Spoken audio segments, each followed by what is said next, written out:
Saat pertama kali melangkah menuju bentang Rotterdam, suasana langsung terasa berbeda. Gerbang besar dengan dinding batu yang kokoh berdiri menegak seakan menjadi pintu menuju masa lalu. Begitu melewati gerbang, langkah kaki terasa lebih pelan, udara di dalam bentang terasa sejuk dan tenang, jauh dari hiruk-pikuk kota.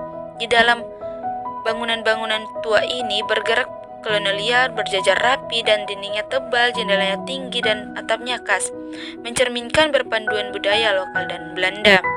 Disinilah dahulu pusat pemerintah dan pertahanan berdiri menyimpan banyak cerita tentang kejayaan kerajaan Goa hingga masa penjajahan. Perjalanan dilanjutkan menuju Museum Lagalego, salah satu bagian paling menarik di dalam benteng.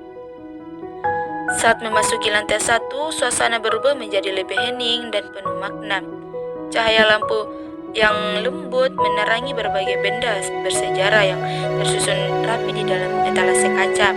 Di lantai ini, pengunjung disambut oleh berbagai koleksi budaya Sulawesi Selatan, mulai dari alat rumah tangga tradisional, pakaian adat, hingga perlengkapan hidup masyarakat zaman dahulu.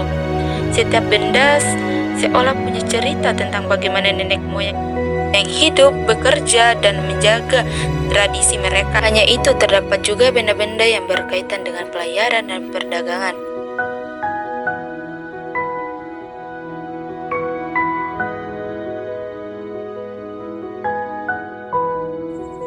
Setelah menyusuri lantai 1, langkah perlahan menaiki tangga tua menuju lantai 2 Museum Lagalego. Terasa seperti memasuki bab berikutnya dari sebuah kisah besar. Suasana di lantai 2 lebih sunyi dengan nuansa yang sedikit lebih gelap dan dipenuhi dengan misteri seolah menyimpan cerita yang lebih dalam. Itu sampai di atas, pengunjung langsung disambut oleh koleksi sejarah kerajaan perjuangan di Sulawesi Selatan. Di ruangan ini terdapat berbagai peninggalan yang menggambarkan kehidupan bangsawan, sistem pemerintahan, serta hubungan antara kerajaan pada masa lalu. Salah satu bagian paling menarik adalah kisah tentang Sultan Hasanuddin, sosok pahlawan yang dikenal sebagai ayam jantan dari timur. Melalui benda-benda peninggalan, lukisan, dan penjelasan yang terpanjang, kita bisa merasakan semangat perjuangan beliau dalam melawan penjajahan Belanda. Cerita ini membawa suasana menjadi lebih hidup, seolah kita ikut menyaksikan pertempuran di masa itu.